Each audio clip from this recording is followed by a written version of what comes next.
라디오를 다시 한번 펼치다. EBS 오디오북.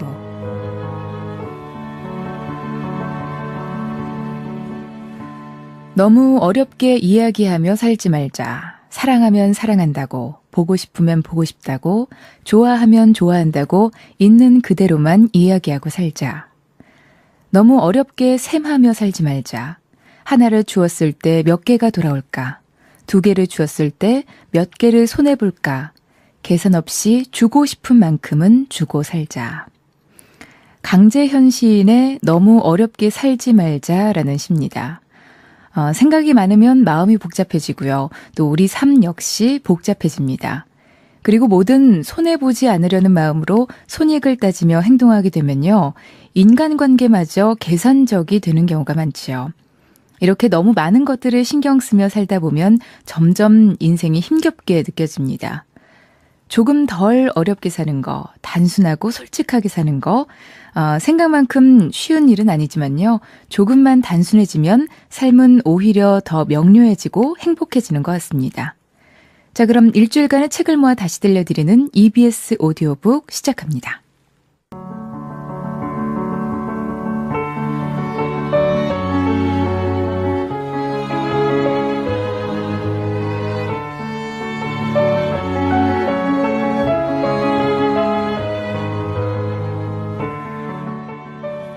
EBS 오디오북 이번 주 방송 순서 안내해드리겠습니다. 지금부터 오후 3시까지 고전 읽기 도스토예프스키의 카리마조프가의 형제들, 3시부터 5시까지 2시간 동안은 화제의 베스트셀러 정유정의 28, 5시부터 6시까지는 EBS 북카페 윌리엄 셰익스피어의 로미오와 줄리엣, 6시부터 8시 50분까지는 라디오 연재소설 백가흠의 향과 낭독의 힘이 방송됩니다. 주중에 아쉽게 놓친 책이 있으셨다면 오늘 하루 EBS 오디오북과 함께 해주시기 바랍니다. 먼저 고전 읽기에서 만나볼 작품은 도스토예프스키의 카리마조프가의 형제들입니다. 톨스토이와 함께 19세기 러시아 문학을 대표하며 20세기 소설 문학 전반에 지대한 영향을 준 대문호 도스토예프스키죠. 카리마조프가의 형제들은 죄와 벌과 함께 그의 대표작으로 가장 먼저 꼽히는 작품입니다. 1860년대 러시아의 한 소도시에 사는 카리마조프, 왕년의 사업가이며 그 지방의 지주인 그는 이기적이고 탐욕적이며 방탕한 인물입니다. 두 아내가 낳은 세 아들을 내팽개쳤고요. 마을의 백치 여인에게서 사생아를 낳기도 하지요. 이런 그의 집에 20여 년 만에 아들들이 찾아옵니다. 첫째 아들 드미트리는 아버지와 재산 문제를 단판짓기 위해서 그를 찾았다가 아버지가 점찍 얻은 여자 그루셴카에게 반해버리는데요. 그럼 고전 읽기 도스토예프스키의 카리마조프가의 형제들 낭독 발췌의 부분 들어보겠습니다.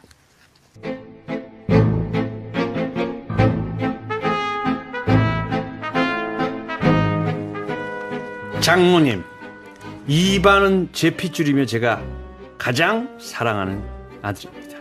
드미트리도 제 아들이긴 하지만 믿을 수 없는 놈입니다. 저와 재산 싸움을 벌인 것도 드미트리입니다. 아들에게 그런 가시돋친 말을 해서는 안 됩니다. 장로님, 이 노인을 어떻게 불러야 할지 모르겠지만 속지 마십시오. 아버지는 추태를 부리는 것입니다. 모두 나만 비난합니다. 여기 있는 미우소프 씨도 마찬가지고 모두 나를 잡아먹지 못해 안달입니다. 사람들은 내가 자식 돈까지 가로챘다고 욕하지만 재판소에 가보면은 드미트리가 쓴 영수증과 편지가 다 있습니다. 그걸 보면은 드미트리가 돈을 얼마나 쓰고 얼마가 남았는지 계산할 수 있겠죠. 드미트리는 오히려 나한테 빚이 있습니다. 수천 루블이나 됩니다. 이 녀석이 방탕한 생활을 한 것은 온 마을이 다 알고 있습니다. 전에 있던 곳에서는 양갓집 처녀를 유혹하느라 엄청난 돈을 뿌렸습니다. 그 처녀와 약혼까지 하고도 지금은 그루셴카라는 천한 여자의 꽁무니를 쫓아다니느라 돈을 물쓰듯 쓰고 있지요. 그만하세요! 그런 소리는 나 없을 때 하세요. 그 여자는 천한 여자가 아니에요. 여러분, 아비한테 대들은 저 모습을 보십시오. 얼마 전에는 퇴역한 대위를 때리고 수염을 잡아 끌고 다니면서 행패를 부리기도 했습니다. 정말 몹쓸 놈입니다. 거짓말입니다. 모두 아버지가 시켜서 벌어진 일입니다. 그 대위는 아버지의 사주를 받고 못된 음모를 꾸몄습니다. 그는 그루센카를 찾아가서 대가를 지불할 테니 내가 계속해서 재산 문제로 시끄럽게 굴면 소송을 걸어서 나를 감옥에 쳐넣으라고 부추겼습니다. 아버지는 내가 그 여자를 쫓아다닌다고 비난하지만 그 여자에게 나를 유혹하려고 충동질한 사람은 바로 아버지입니다. 이건 그 여자에게 직접 들은 것이니 숨길 수 없는 사실이죠. 아버지는 내가 진짜로 그 여자와 사귀자 질투가 나서 나를 감옥에 쳐넣으려고 하는 것입니다. 드미트리! 만약 네가 내 아들이 아니었다면 당장 결투를 신청했을 거다. 무기는 권총, 거리는 네 걸음, 손수건으로 눈을 가리고서 말이야. 아버지를 저런 사람입니다. 이제는 더 이상 이 신성한 대지를 더럽히게 할 수는 없습니다. 그 순간 조시마 장로가 벌떡 일어섰다. 방 안은 갑자기 조용해졌다. 안료사가 장로를 부축하려 했으나 장로는 어느새 드미트리 앞으로 가서 무릎 꿇고 엎드려 절을 했다. 용서하십시오. 여러분, 용서하십시오. 드미트리는 넋이 나간 사람처럼 어리둥절해서 한동안 꼼짝도 하지 않고 서 있다가 갑자기 소리를 질렀다. 하느님! 그러고는 밖으로 뛰쳐나갔다. 가족 모임은 엉망이 되고 사람들은 뿔뿔이 흩어져 돌아갔다. 안료사는 장로를 부축하여 침실로 모셨다. 알렉세이, 이제 됐으니 가거라. 제발 저를 여기 남아있게 해주세요. 아니다. 여기는 네가 있을 곳이 아니다. 내가 하느님의 부름을 받으면 너도 곧 이 수도원을 떠나라. 알렉세이, 너는 네 가족에게 더 필요한 사람이다. 거기엔 평화라는 것이 없으니 네가 집으로 돌아가서 위대한 고행을 극복할 수 있도록 내가 기도해 주마. 너는 오랫동안 방황해야 할 운명이다. 그리고 결혼도 해야겠지. 나는 너를 믿기 때문에 네 가족에게 보내는 거다. 그리스도께서 너를 지켜주실 것이다. 이것이 내게 하는 유언이다. 그리고 어떤 일이 있어도 네 형들 곁을 지켜라. 알렉세이는 수도원에 남고 싶었지만 장로의 말을 거역할 수 없었다.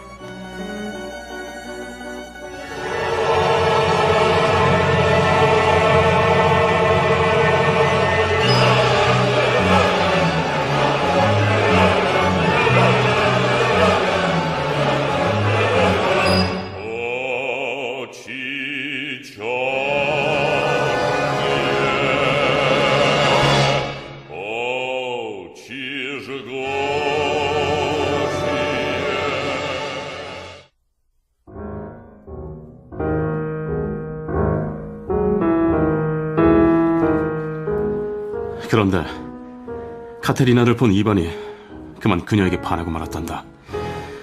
사실 나와 비교하면 이반이 훨씬 낫지. 하지만 카테리나는 형님을 사랑하잖아요. 아니, 그 여자는 나를 사랑하는 게 아니라 돈을 빌려준 은혜에 대한 보답으로 사랑하는 척하는 거야. 나 같은 건달은 뒷골목으로 사라져야 할 운명이야. 결국 카테리나는 이반과 결혼하게 될 거다.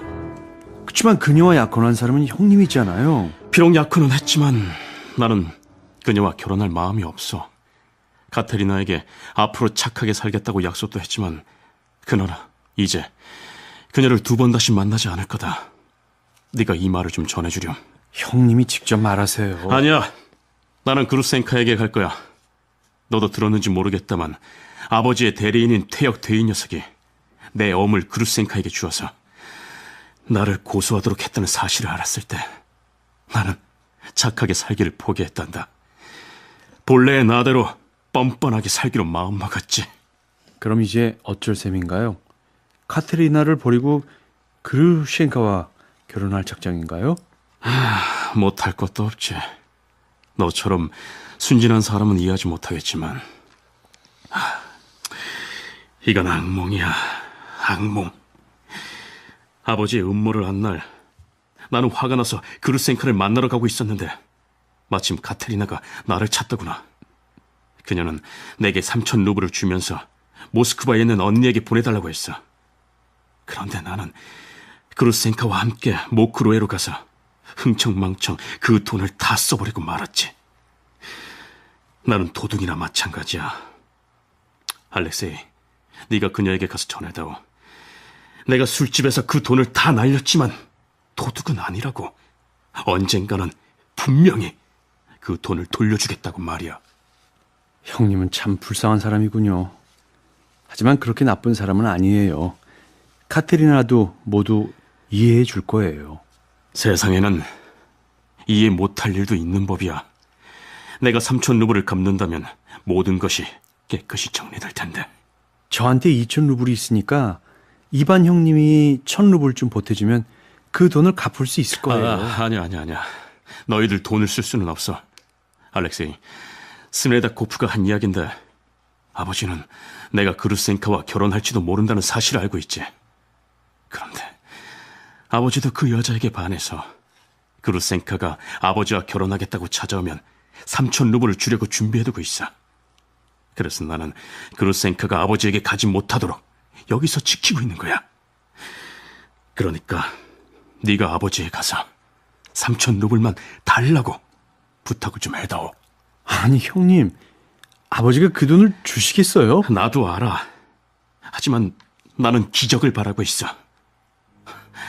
물론 선뜻 주지는 않겠지만 만약 아버지가 3천 루블을 준다면 아버지를 용서하고 다시는 나타나지 않을 생각이야.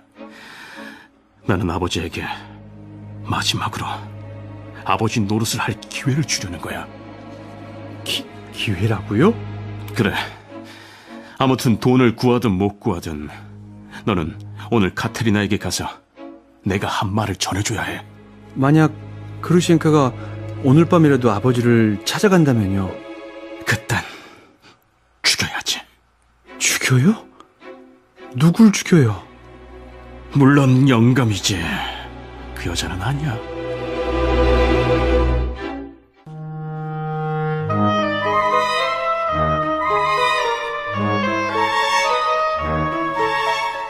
드디어 와주셨군요. 정말 고마워요. 알렉세이, 온종일 당신을 기다렸어요. 카테리나는 알렉세이를 반갑게 맞아주었다. 그녀는 정말 아름다웠다. 손님이 와 있었는지 탁자 위에는 찻잔이 놓여 있었다. 제가 당신에게 와달라고 한 것은 모든 진실을 말해줄 사람이 당신밖에 없기 때문이에요. 제가 여기 온 것은 형님이 작별 인사를 전해달라고 하셨기 때문입니다. 형님은 당신한테 2번 다시 오지 않겠다며 안부를 전해달라고 하셨어요. 그분이 그렇게 말했나요? 혹시 돈 얘기는 안 하던가요? 3천 루블을 다 써버렸다고 했습니다. 네, 나도 알고 있어요. 나한테 얘기했으면 도와줄 수 있었는데. 형님은 그루센카와 결혼할지도 모른답니다. 아니에요. 2 사람은 결혼하지 않아요. 지금 여기에 누가 와 있는지 아세요? 그루센카, 나오세요. 그러자 커튼 뒤에서 그루센카가 나왔다. 그녀는 꽤 키가 크고 아름다운 여자였다. 그러나 어디에서나 흔히 볼 수 있는 지극히 평범한 미인이었다. 우리는 오늘 처음 만났어요. 나는 오래전부터 이분을 만나고 싶었었는데 뜻밖에도 저를 찾아온 거예요. 난 이분과 이야기하면 모든 문제를 해결할 수 있을 거라고 생각했는데 결국 제 생각이 맞았어요. 이분은 솔직하게 자기 의견을 말해주었어요. 카테린 아가씨는 저 같은 여자를 경멸하지 않았어요. 정말 훌륭하십니다. 내 앞에서 그런 말은 하지 마세요. 알렉세이, 이분은 5년 전 보잘것없는 한 장교를 사랑했어요. 그러나 그 장교는 그만 다른 여자와 결혼해버렸대요. 그때 늙은 상인 삼소노프가 이분을 구해주었다는군요. 누가 이분을 비난하겠어요? 그런데 첫사랑인 그 장교가 자기 아내가 죽자 이분에게 돌아오고 싶다고 편지를 보내왔대요. 이분도 그 남자가 돌아오면 거절하지 않고 결혼하겠다고 약속했답니다. 카테리나는 이렇게 이야기하며 그루센카의 손등에 몇 번이나 입을 맞추었다. 약속이라니요? 나는 그 남자와 아무것도 약속하지 않았어요. 네? 그럼 당신이 아까 한 말은 뭐예요? 당신은 드미트리에게 결혼할 사람 생겼다고 말해서 그가 당신을 잊도록 하겠다고 했잖아요. 아까는 마음이 약해져서 그랬는지 모르지만 지금은 아니에요. 다시 생각해보니 갑자기 그이가 좋아질 것 같군요. 아가씨도 돈 때문에 밤중에 혼자서 드미트리를 찾아갔으니까 나와 다를 게 없지요. 나는 원래 이렇게 변덕쟁이거든요. 네? 뭐라고요? 나는 천한 여자지만 당신도 마찬가지예요. 이것만은 잘 기억해두세요. 당신은 내 손에 입을 맞췄지만 나는 하지 않았다는 걸. 이 더럽고 건방진 여자 같으니 당장 나가지 못해? 카테리나는 악을 쓰며 그루센카에게 달려들었으나 그녀는 재빨리 달아나 버렸다. 알렉세이, 당신도 돌아가 주세요. 나는 지금 어떻게 해야 될지 잘 모르겠어요. 알렉세이는 카테리나에게 위로의 말이라도 해주고 싶었지만 아무 생각도 나지 않았기에 하는 수 없이 무거운 마음을 안고 밖으로 나왔다. 그러고는 터벅터벅 수도원을 향해 걸어갔다.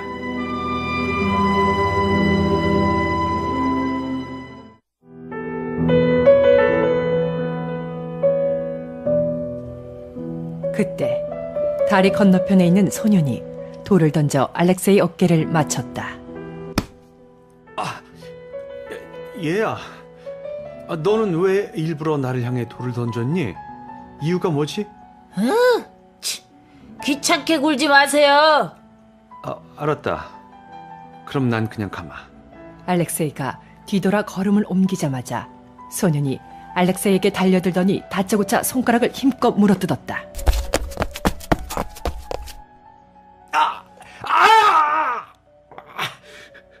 알렉세이가 비명을 지르자 아이는 물었던 손가락을 놓고 저만치 물러서서 노려보았다. 어찌나 세게 물었던지 손가락에서 피가 뚝뚝 떨어졌다. 알렉세이는 손수건을 꺼내어 상처를 동염했다. 아이는 꼼짝도 하지 않고 지켜보았다. 난 네가 누군지 모르지만 내가 너에게 무슨 잘못을 저질렀나 보구나. 내가 뭘 잘못했지? 말해다오. 알렉세이가 여전히 부드럽게 말하자 소녀는 큰 소리로 울음을 터뜨리며 도망치듯 달아났다. 알렉세이는 소년이 뛰어간 곳을 잠시 바라보며 참 이상한 소년이라고 생각했다. 그리고 다시 홀라코바 부인 집으로 발걸음을 옮겼다. 홀라코바 부인은 문 밖까지 나와서 알렉세이를 맞았다. 장로님은 좀 어떠세요? 매우 위독하십니다. 오늘을 넘기시기 힘들 것 같습니다. 그렇게 훌륭하신 분이 위독하시다니 참으로 안타까운 일이에요. 그건 그렇고 카테리나가 지금 여기 와 있답니다. 옆방에서 당신의 둘째 형 이반과 이야기를 나누고 있어요. 저 손가락을 싸맬 헝겊 조각이 있으면 주시겠습니까? 어머, 세상에나 많이 다치셨어요? 알렉세이는 손가락을 동여맨 손수건을 풀었다. 홀라코바 부인이 약과 붕대를 가지고 와서 알렉세이의 상처를 치료해 주었다. 알렉세이, 당신이 왔다는 말을 듣고 카테리나가 아까부터 기다리고 있답니다. 알겠습니다. 가서 만나보죠. 카테리나는 이반을 사랑하면서도 드미트리를 사랑한다고 우기고 있어요. 그들이 들어서자 이반이 돌아가려고 일어섰다. 잠깐만요. 알렉세이의 의견을 듣고 싶어요. 카테리나는 이반을 잠시 기다리게 하고 말했다. 저는 이제 드미트리를 사랑하는지 사랑하지 않는지 잘 모르겠어요. 그러나 결심했어요. 드미트리가 그 천한 여자와 결혼을 한다고 해도 그 일을 버리지 않을 거라고 저는 그렇게 다짐했어요. 이반도 찬성했어요. 알렉세이, 당신의 생각은 어떤가요? 글쎄요. 저는 이 일에 대해 잘 모르기 때문에 뭐라고 말할 수 없습니다. 저는 계속 기다리겠어요. 드미트리가 그 천한 여자에게 실증을 느끼면 제게 돌아오겠죠. 그때까지 두 분이 제 곁을 지켜주세요. 유감스럽지만 저는 내일 모스크바로 떠납니다. 어머, 잘 됐군요. 카테리나, 당신은 지금 연극을 하고 있군요. 네? 연극이라니요? 나도 확신할 수는 없지만 당신은 드미트리 형님을 사랑한 적이 없다는 생각이 드는군요. 당신은 이반 형님을 사랑하고 있지 않나요? 당신이 어떻게 그런 말을... 카테리나는 못 들을 말이라도 들은 듯이 입술을 부르르 떨었다. 당신은 이반 형님을 사랑하고 형님이 모스크바로 떠나는 게 싫으면서 그에게 고통을 주고 있어요. 당신은 억지로 자신을 합리화하고 있는 거라고요. 알렉세이, 당신은 정말 형편없는 사람이군요. 알렉세이, 오해하지 마라. 나는 카테리나 양을 사랑했지만 카테리나 양은 날 사랑한 적이 없어. 카테리나 양, 당신이 나를 가까이 한 것은 드미트리 형님에게서 모욕을 받아 분풀이하기 위해서였다는 걸 알고 있습니다. 당신은 당신을 모욕하는 형님을 사랑하고 있습니다.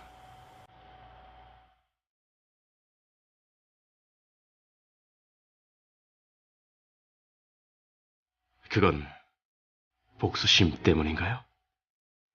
만약 형님의 행실이 좋아지면 당신의 사랑도 식겠죠. 이 모든 것은 당신의 오만한 자존심 때문입니다. 나는 옆에서 다 지켜보았습니다. 나에게는 가혹한 형벌이었죠. 이제 끝났습니다. 나는 멀리 떠나겠어요. 잘 있어요. 이반은 말을 마치자마자 방에서 훌쩍 나가버렸고 카테리나는 울음을 터뜨리며 옆방으로 뛰어갔다.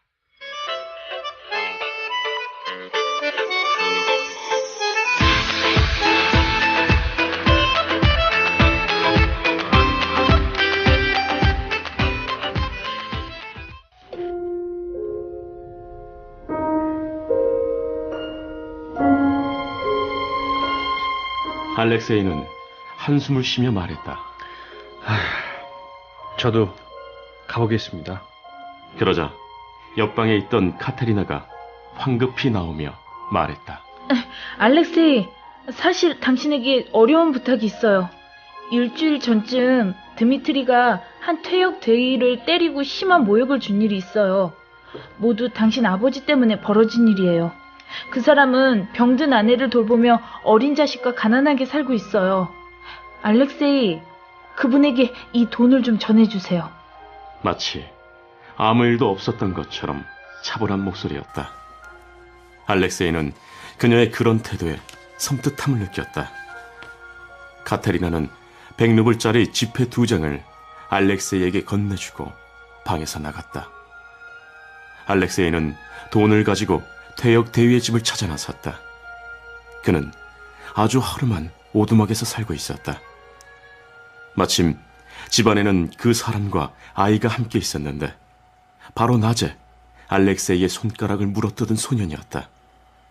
알렉세이는 퇴역 대위와 인사를 나누고 낮에 있었던 일을 말해주었다. 그는 알렉세이를 조용히 밖으로 데리고 나가 한숨을 쉬며 입을 열었다. 내가 드미트리에게 맞으며 모욕당할 때 아들 녀석이 옆에서 모두 지켜보았어. 그 아이가 애처롭게 빌었지만 드미트리는 들은 척도 하지 않았어. 아들은 당신의 그의 동생이라는 걸 알고 분풀이를 한 모양이요. 그랬군요. 형님이 잘못하셨습니다. 제가 사과드리라고 전하겠습니다. 알렉세이는 이렇게 정중하게 말하고는 200루블을 내밀었다. 그 돈은 대위의 가족이 1년 동안 편히 먹고 살 수 있을 만큼 큰 돈이었다. 그는 알렉세이가 전해준 돈을 바닥에 내던지며 말했다. 당신에게 이 돈을 전해주라고 한 분에게 전하시오. 난 결코 나의 명예를 파는 사람이 아니라고. 알았습니다. 알렉세이는 순간 당황했으나 그의 행동을 이해할 수 있었다. 그래서 바닥에 떨어진 돈을 주워 주머니에 넣고 다시 호울라코바 부인의 집으로 갔다. 알렉세이, 큰일 났어요. 카테리나가 소리를 지르며 울부짖다가 기절하는 바람에 지금 누워있어요. 아까 의사를 불렀는데 아직 오지 않는군요. 알렉세이, 제가 손님을 맞는 동안 리지와 함께 계시겠어요? 알렉세이가 방으로 들어서자 리지는 부끄러운 듯 얼굴을 붉혔다. 그러나 곧 본래의 장난기 많은 소녀의 모습으로 돌아가 활기차게 말했다. 그 태역 대위에게 돈을 전해주러 다녀오시는 길이죠? 어머니께 들었어요. 돈은 전했나요? 아니요. 전해주지 못했습니다. 알렉세이는 그곳에서 있었던 일을 리즈에게 말해주었다. 그리고 그의 행동을 이해한다고도 이야기했다. 만약 그 사람이 돈을 받았다면 곧 굴욕감에 눈물을 흘렸을 겁니다. 하지만 그는 이미 자존심을 보여줬습니다. 다음번에는 꼭 돈을 받을 겁니다. 네, 그렇군요.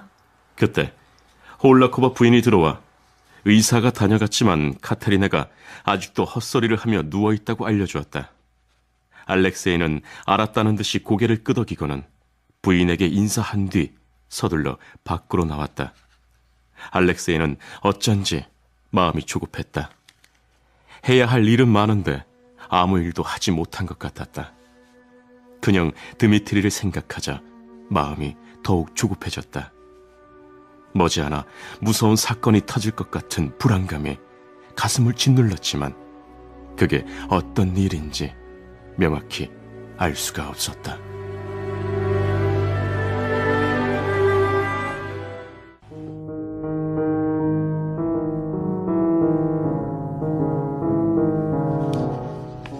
알렉세이와 헤어진 이반은 아버지 집으로 갔다. 왠지 가슴이 답답하고 불안했다. 왜 짜증이 나는지 생각해 보았지만 알 수 없었다. 대문 앞에 가까이 가자 벤치에 앉아 저녁 바람을 쐬고 있는 스밀다코프가 보였다. 그 순간 이반은 불안의 정체를 깨달았다. 그것은 바로 하인 스메리다코프였다. 스밀다코프는 이반을 처음 만났을 때부터 겉으로는 친절한 척 하다가도 갑자기 상관없는 사람처럼 행동하는 듯 도대체 종잡을 수가 없었다.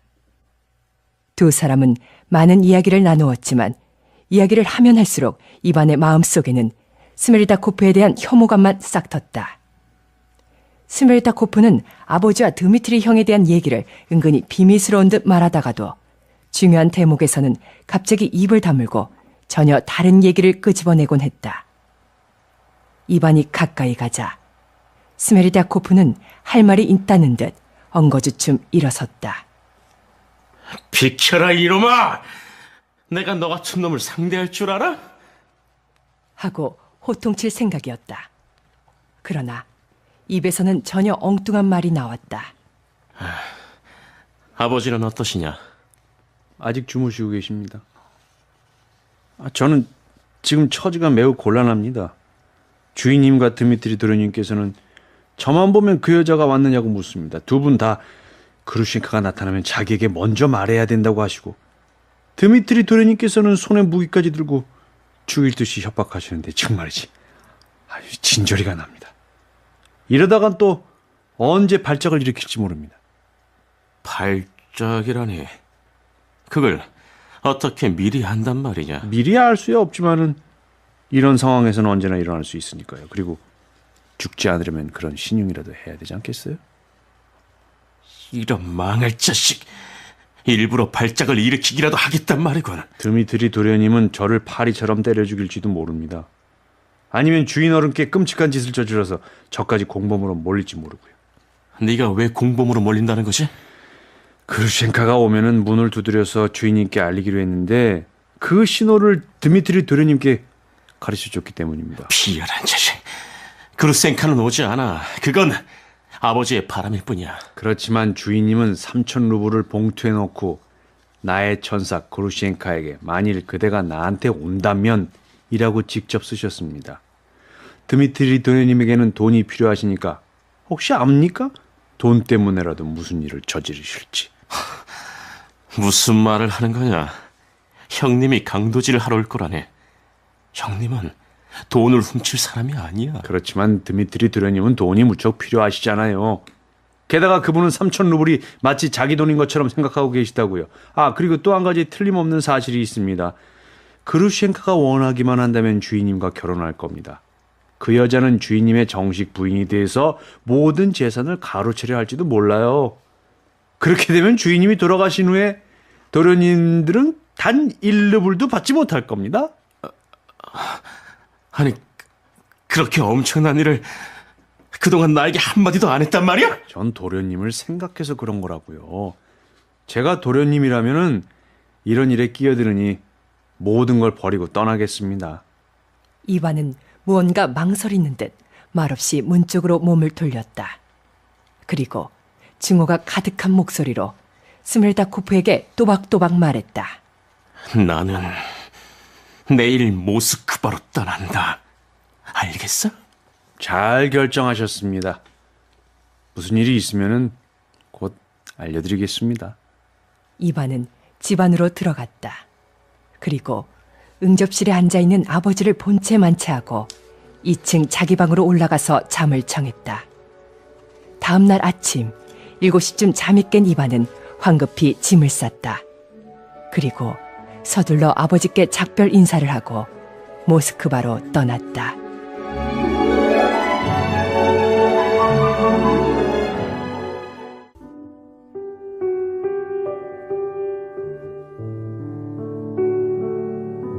이번과 헤어져 조시마 장로의 별채로 돌아온 알렉세이는 깜짝 놀랐다.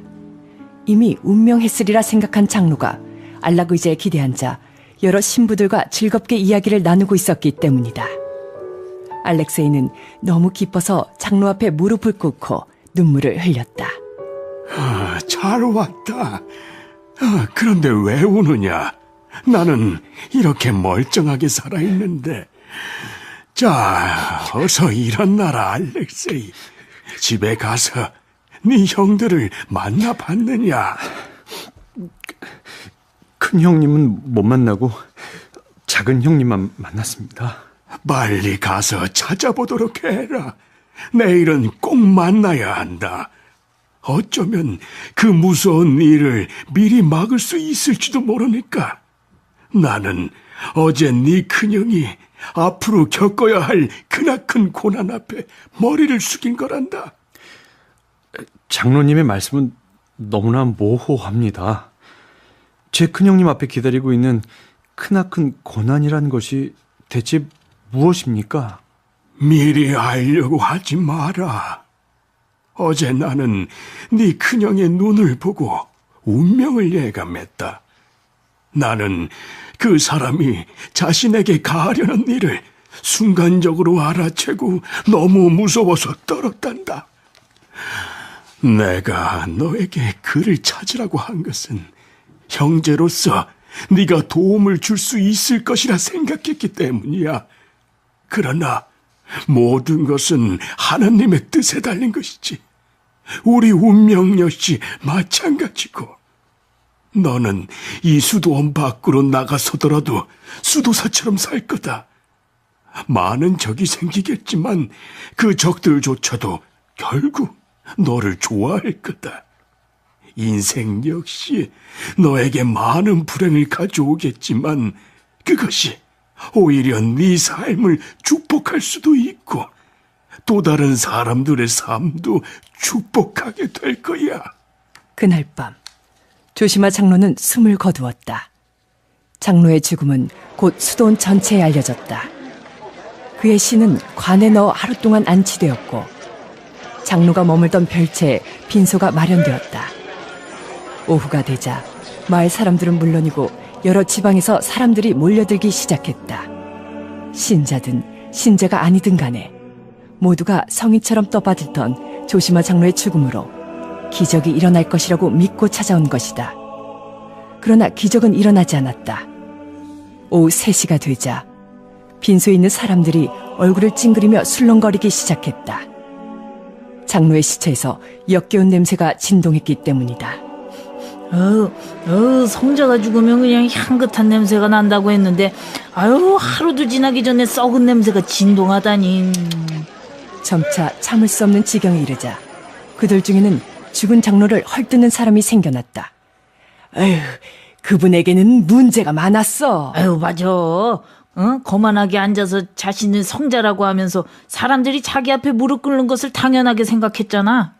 기적을 바라던 사람들은 아무 일도 일어나지 않고 썩은 냄새가 나자 점점 흥분해서 웅성거렸다.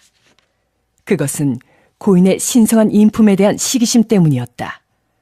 장로는 기적이 아니라 오직 사랑의 힘으로 많은 사람을 이끌었다.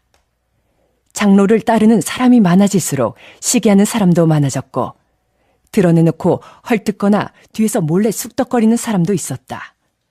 그러다 장로가 죽고 시체 썩은 냄새가 나자 더욱 심하게 장로를 비난하기 시작한 것이다.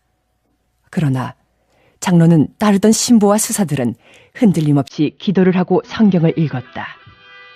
알렉세이도 장로를 성인으로 굳게 믿은 만큼 젊은이다운 순수함으로 기적이 일어날 것이라 생각했다.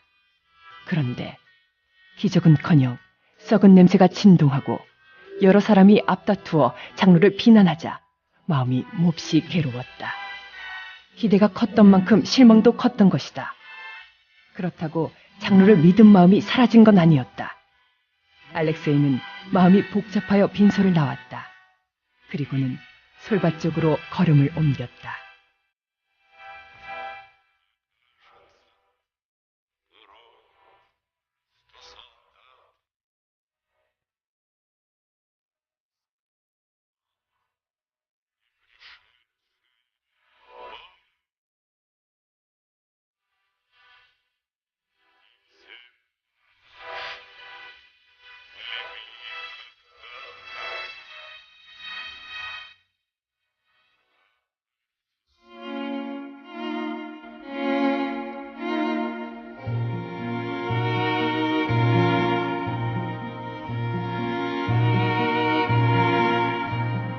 라키친과 알렉세이가 그르센카의 집에 들어섰을 때 방 안에는 불도 켜져 있지 않았다.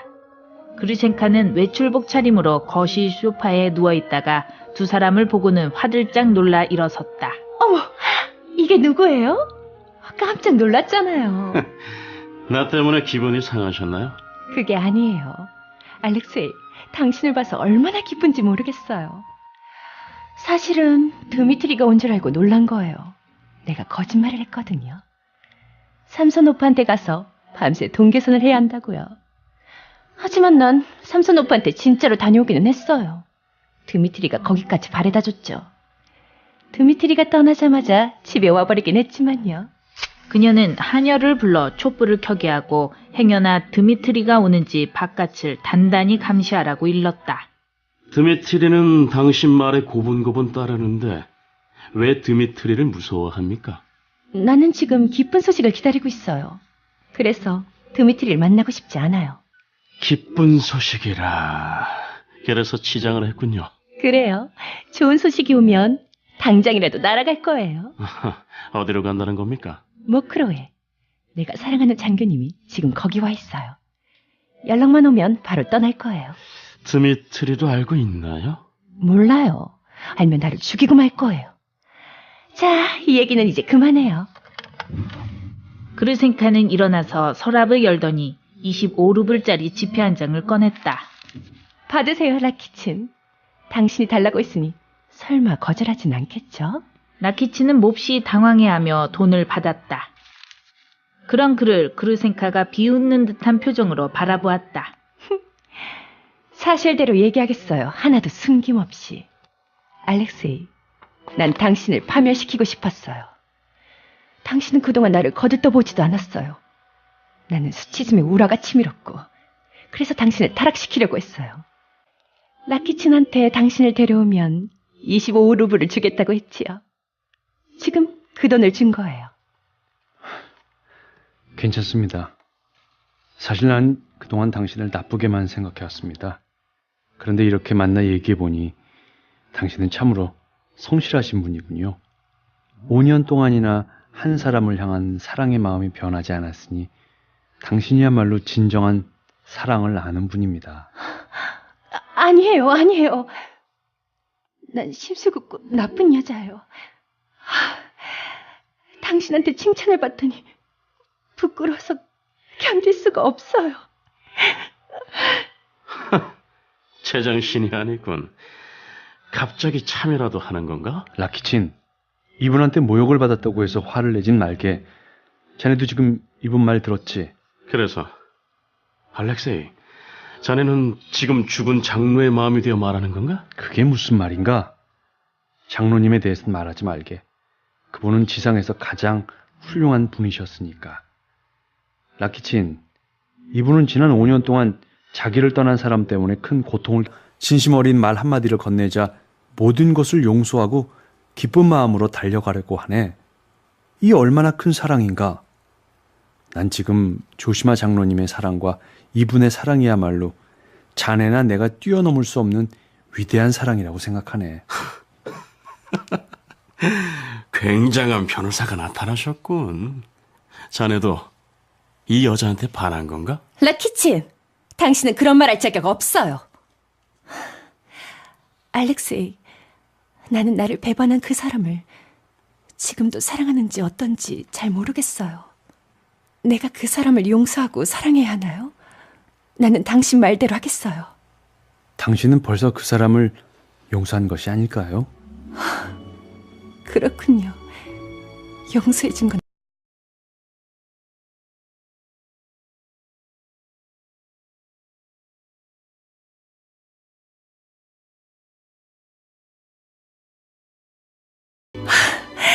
그이가 오라는군요. 이제 가야겠어요. 5년간의 눈물이 아니...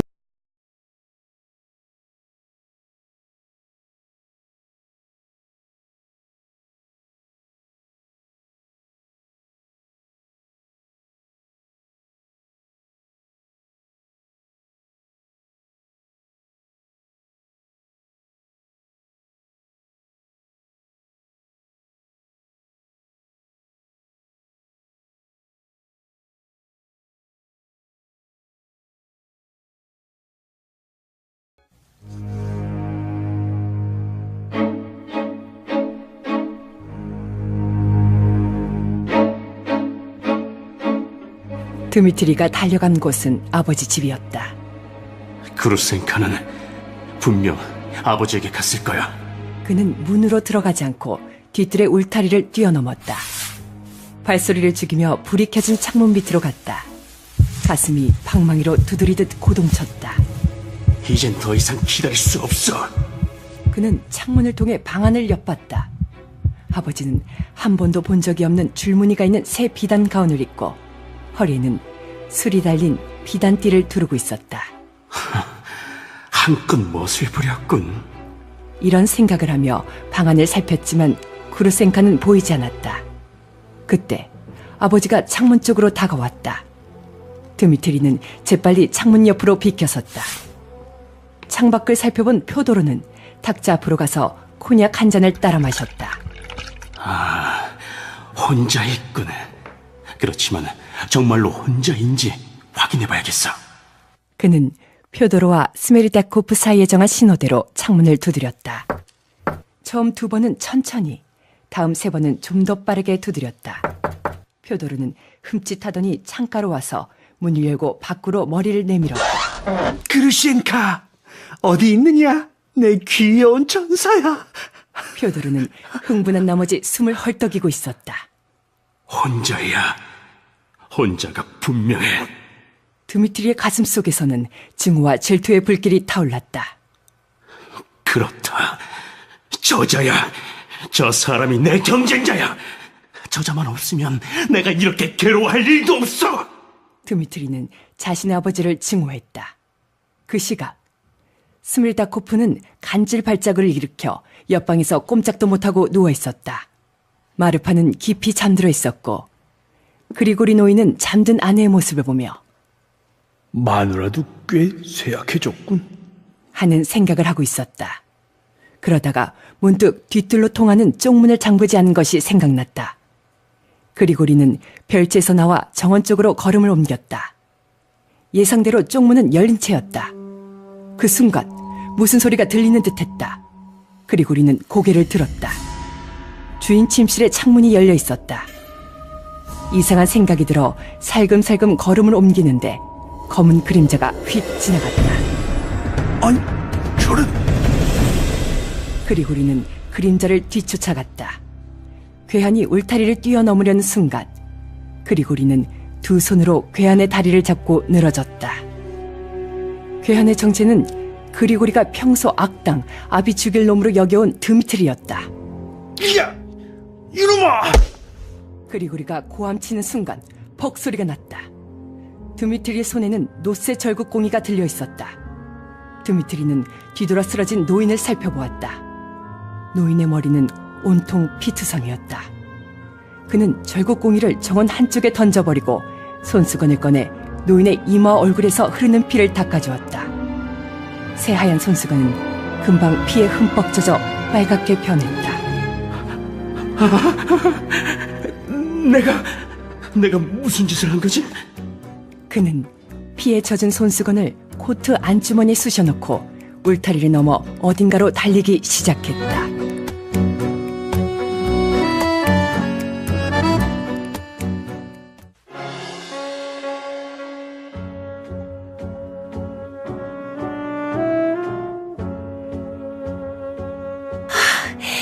이게 무슨 창피람?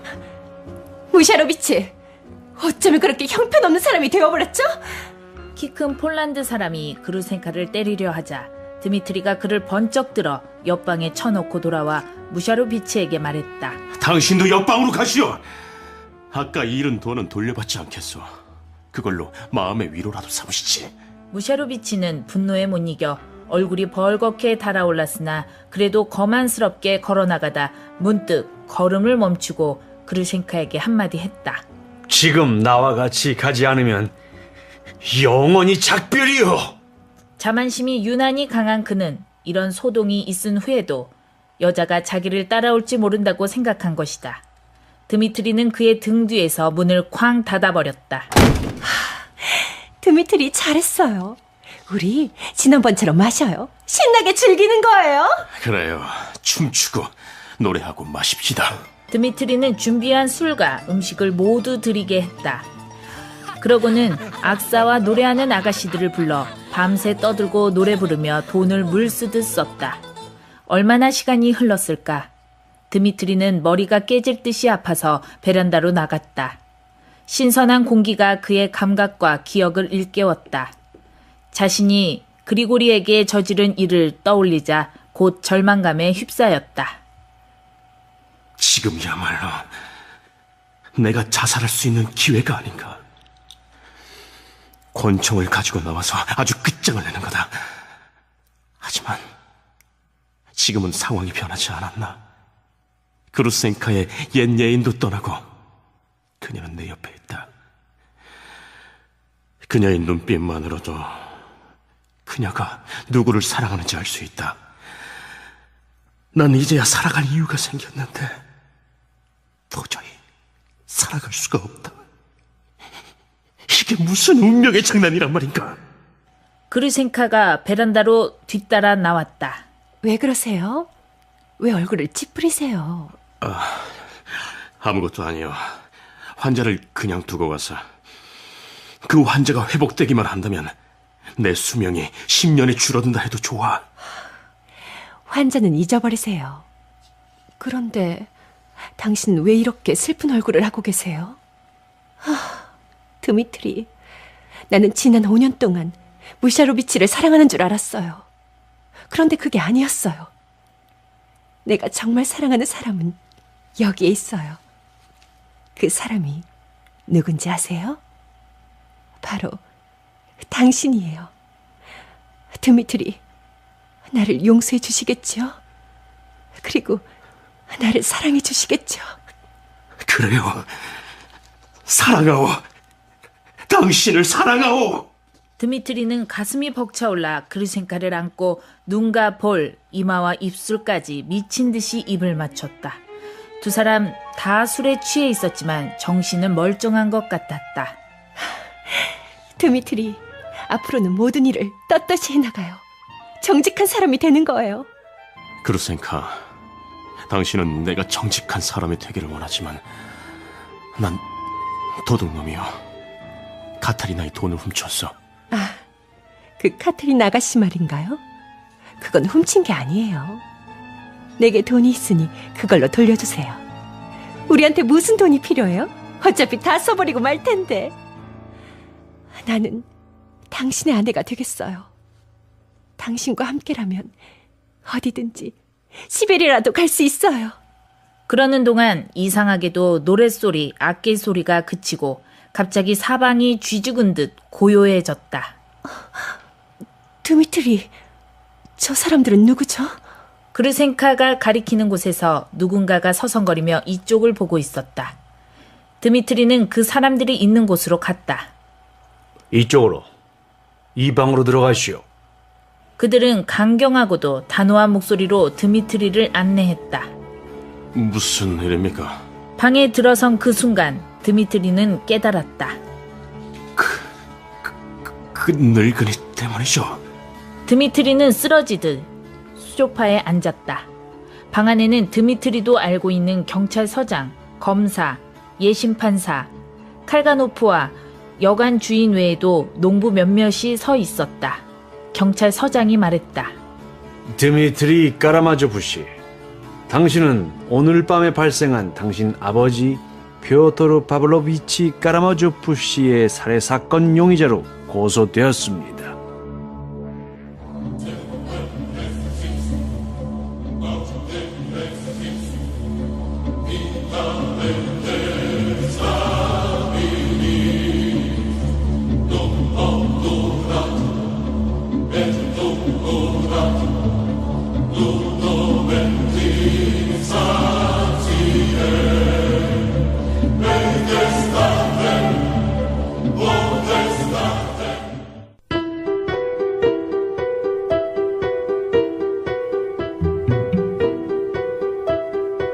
나는 아버지를 죽이지 않았습니다.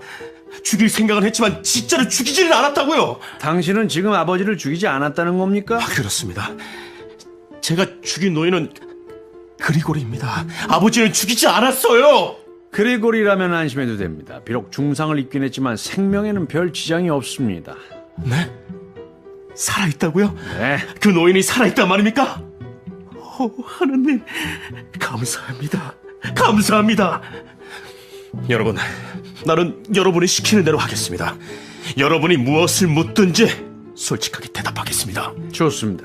그럼 우선 어제부터 지금까지 당신이 어디서 뭘 했는지 말해주시기 바랍니다. 알겠습니다. 다 말씀드리죠. 드미트리는 3천 루블이 필요해서 삼선노프에게 갔다 온 일이며 시골 목재상을 만나러 간 일, 홀라코바 부인을 만난 일, 권총을 맡기고 페로우친에게 10루블을 빌렸다가 갚은 일까지 다 말했다. 그렇다면은 이 물건을 알아보시겠습니까? 검사는 노쇠 절구공이를 꺼내 보였다. 예, 물론이죠. 압니다. 어떤 목적으로 이걸 가지고 왔습니까? 목적이라뇨?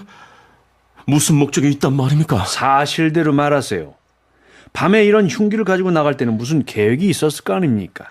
제기란, 당신들은 지금 무슨 말을 듣고 싶은 겁니까? 내가 그걸로 아버지의 머리통을 깰 생각이었다고 말하기를 바랍니까? 정말 그랬던 게 아닙니까? 아닙니다. 제가 그걸 가지고 간 건 사실이지만 무엇 때문인지는 나도 모릅니다. 그때 내 눈에 그게 보였기 때문에 그냥 들고 간 것뿐입니다. 그래서 이걸로 아버지를 때려 죽인 겁니까? 아버지가 나를 보고 깜짝 놀라는 것 같아서 울타리 쪽으로 뛰어갔습니다. 그런데 그리고리가 내 발목을 잡아서. 드미트리는 그 순간에 있었던 일까지 다 말했다. 그럼 정원에서 방으로 들어가는 문은 누가 열었죠? 문요?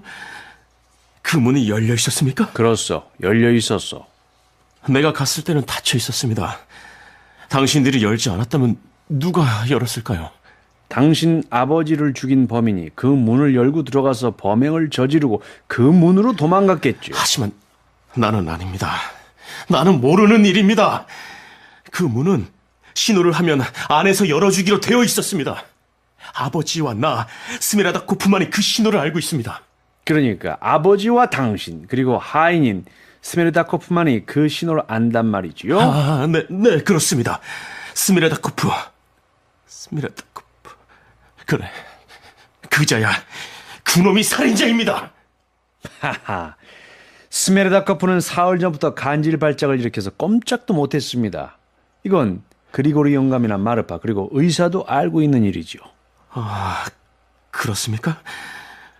그렇다면 누구일까요? 나는 모르는 일입니다. 나는 아버지를 죽이지 않았습니다. 당신은 평소에도 아버지에게 원한을 가지고 아버지를 죽이겠다고 말하지 않았나요? 아, 당신들은 내가 아버지인 표도르 파블리치의 머리를 깨버렸다고 해야 속이 시원하시겠습니까? 그럼 간밤에 당신이 쓴 그 많은 돈은 도대체 어디서 난 겁니까? 그 돈에 관해서는 절대 말할 수 없습니다. 내 명예에 관련된 일이기 때문입니다. 묵비권을 행사하는 것은 당신의 자유지만 그로 인해 당신이 더 불리해질 수도 있습니다. 네, 그건 알지만 그래도 말하지 않겠습니다. 검사는 신문 내용을 기록한 조서를 드미트리에게 읽어주고 서명하라고 했다. 드미트리가 서명하자 예심 판사가 판결문을 읽었다. 피고 드미트리는 범죄를 시인하지 않으며 자기 변호를 위한 아무런 증거도 제시하지 않았음. 여러 증인이나 정황으로 보아 범인임이 확실하므로 형법에 따라 교도소에 구금하며 본인에게 알림과 동시에 판결문의 사본을 검사에게 통보함. 고전 읽기 러시아 문학의 거장 도스토예프스키의 카리마조프가의 형제들 모두 만나보셨습니다. 이 작품은 친부 살해라는 충격적인 사건과 또 아버지의 죽음 후 새 아들이 겪는 고통과 고뇌를 통해서 인간의 도덕적 갈등을 예리하게 파헤치고 있습니다. 그럼 이번 주 고전 읽기는 여기까지고요. 이어서 화제의 베스트셀러 만나보시죠.